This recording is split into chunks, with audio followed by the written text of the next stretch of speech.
Realmente gostaria ainda de chamar aqui a atenção para estas praticalidades, como foram o termo que foi utilizado, para que todos nós que aqui estamos tão entusiasmados em relação àquilo que é esta estratégia do Atlântico, não deixemos de aproveitar aquilo que já existe, ao mesmo tempo que forçamos a existência daquilo que ainda não existe e que nós carecemos.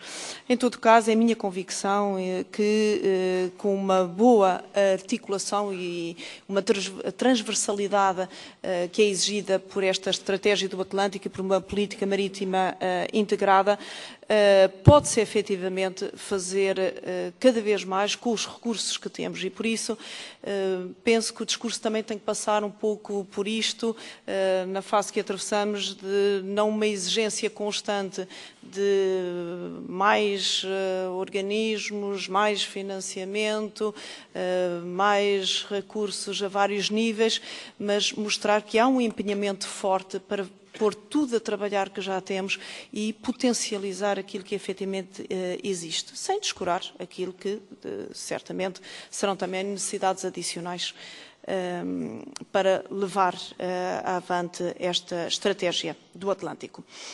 Estamos agora a avançar no nosso riquíssimo painel com pessoas que trazem uma visão tão diferente e tão complementar para este fórum. E neste momento vamos ter o prazer de ouvir o Sr. Gerry, que é diretor do Border, Midland and Western Regions of Ireland e também presidente do Monitoring Committee of the Atlantic Area Transnational Program. We talked a little bit before we started with the works this afternoon. And Mr. Gerry told me that he's going to, especially to underline how does this program of Atlantic area can have a major contribution for this Atlantic strategy. Thank you so much. Give you the floor. Thank you, Madam Chairperson. Again, my name is Gerry Finn, and I'm Director of the Border, Midlands and Western Region in Ireland, and this year Ireland holds the presidency of the Transnational Cooperation Programme, the Atlantic area.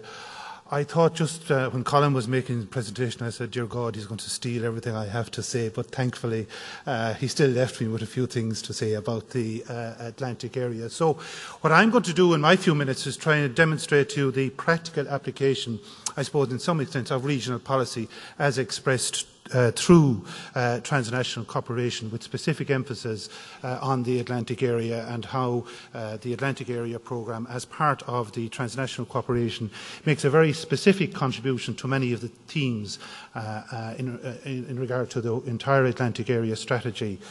I'm just going to briefly take you through the region and the geographical elements of that region, and you will see how closely that is aligned to the Atlantic area. I'm also going to talk to you about real outputs that have been achieved by this or through this programme, the networks that have already been established and the contribution that those networks could make towards the implementation of a wider strategy. And also I'm going to just talk briefly about how the programme could contribute towards the designing of this strategy and make a contribution subsequently towards its implementation. So my first slide is just really want to show you the geographical area, and I suppose the point to really note from this is that how closely the Atlantic Area Transnational Programme is aligned to the Atlantic Area space. Again, it consists of the island of Ireland, the western parts of the United Kingdom, western parts of France, northwest of Spain and southwest, and the entire island of, or the entire Portuguese state as well. So it comprises very much areas which can and will make a significant contribution towards the implementation of this strategy. The next slide looks at some of the key priorities of the Atlantic area, and again there are 4 primary objectives, and again one can see how closely these are aligned to what has been discussed today. One has innovation, environment, accessibility and territory. And again, the ERDF funding, which has been allocated towards the Atlantic area for the current programming period, is in a total of 104 million. And again, I'll show you briefly how this is being utilised towards the implementation of the strategy for this programme. But again, just in innovation, one can see, again, the promotion of scientific and technological networks, regional capacity building and R&D and innovation.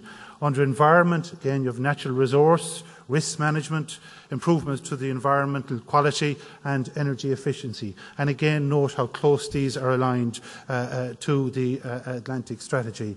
On accessibility, and again, this whole area has been emphasised, the improvement in the quality of transport, telecommunications networks and services, including these motorways of the sea. And on territory, just to re-emphasise maybe the point that Colin made, that this is all about regions, it's about people, it's about areas, and again a specific objective about balanced polycentric territorial development. And again, what we're talking about really in this programme is tangible and real transnational cooperation, looking to achieve a broad objective of cohesive, balanced and sustainable territorial development in the entire Atlantic area and particularly its maritime heritage. More specifically in this slide, I suppose it's really just to talk about the actual priorities of the programme, and to show you how closely aligned they are with many of the themes which have been emphasised time and again this morning and again this afternoon. So the first one is promoting transnational entrepreneurial and innovation networks. And again, you're talking here about knowledge transfer between companies and research centres, the issues around competitiveness, building innovation capacity, particularly in maritime niches. Regional clustering, and again the role that clustering and networks can play both in fostering entrepreneurship but also in encouraging and solidifying networks. Priority 2 specifically then deals with protection and securing and enhancing the marine and coastal environmental sustainability. And again, emphasising themes which have been discussed and talked about this morning: maritime safety, the overall management of the marine spaces, marine renewable energy and the huge potential that has to contribute towards the Atlantic space. And again, this hugely important area of protecting our coastal zones and the scarce water resources that exist there. In terms of priority 3, you're talking about improving accessibility and internal links.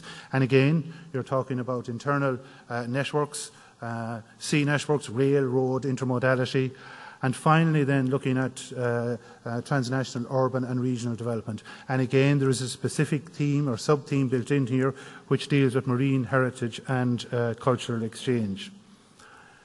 The next slide now is maybe to give you some practical information in relation to projects which have been approved to date under the Atlantic Area Programme, and to show you how many we have and the actual marine component of a lot of these projects. So you can see out of a total of 58 projects which have been approved to date, or 39 of these, approximately 67% of the total approved, are in the whole marine area.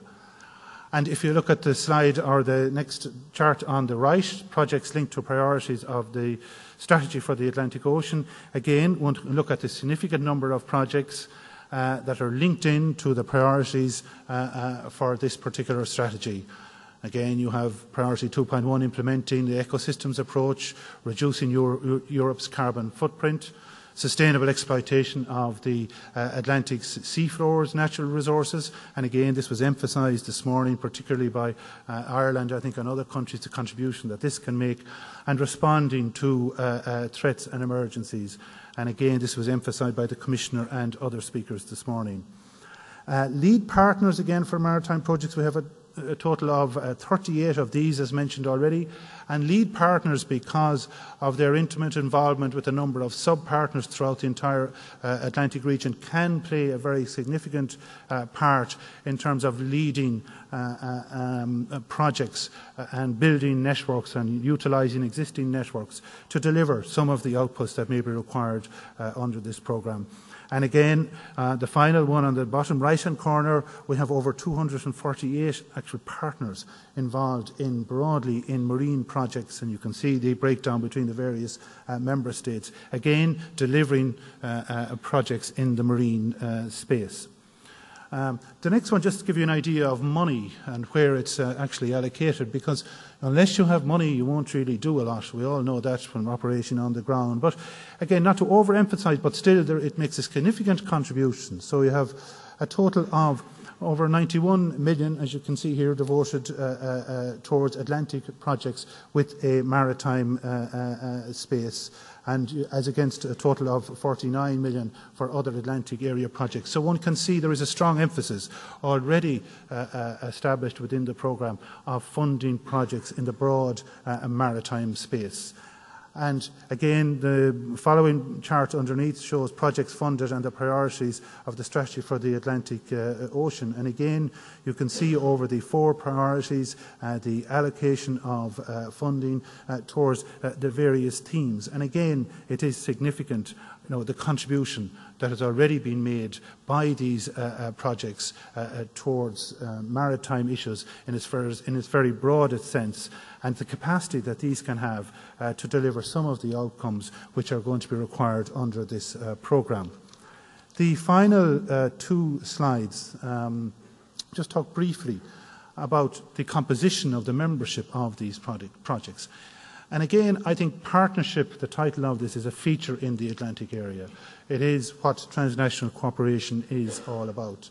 And the types of bodies that are organised in this are going to be the organisations which, in the implementation of any strategy, one is going to have to look at to actually deliver these on the ground. So you can see already through the Atlantic area we have local and regional authorities, we have specialised national and regional institutions, those sectoral institutions involved in the marine space, higher education and third-level institutions, research and development institutions, and public and private status organisations. So again, there is a network of organisations and bodies which are already involved during this programme and a previous programme in delivering projects on the ground. So there is a mechanism by which expression can be given towards the delivery of this strategy when it is finally implemented. Just the quality partnerships, and I mentioned here but a few, and these are key organisations in terms of the various member states: IPMAR in Portugal, IFRMAR in France, CETMAR in Spain, CFAS in the UK, and the Marine Institute in Ireland, amongst many others. We just instance these as examples of what we would say are key organisations involved in the maritime space generally that could be involved and will be involved. There's a wide network coverage of the Atlantic area in most of the domains or areas that are relevant to this strategy. And a very important point, can build upon existing partnerships, existing clusters in trying to implement this strategy. So just to conclude, we would argue that the Atlantic Area Transnational Programme can provide a vehicle for structured initiatives in the Atlantic area via transnational cooperation. With its experience and track record over this programming period and previous programming periods, it can play a role as a key player in both defining the Atlantic strategy, but also, more importantly, in its future implementation. We can, along with other organisations, provide a contribution to the discussion which is going to take place both with member states, regions and in the forum, and can also, through the networks which have been established, provide a link to stakeholders. And finally, just to emphasise again, the Atlantic Area Programme is focused very much on soft cooperation, the building of clusters, the establishment of networks. So we think it can play a crucial and important role in the delivery and implementation of an ambitious project for the Atlantic area. One of our earlier speakers says there isn't going to be any more money for the implementation of this new programme. Well, there will be some in this programme, I think, that could be utilised successfully and hopefully in the future programming period to make a valuable contribution towards the implementation of the Atlantic Space Strategy. Thank you very much.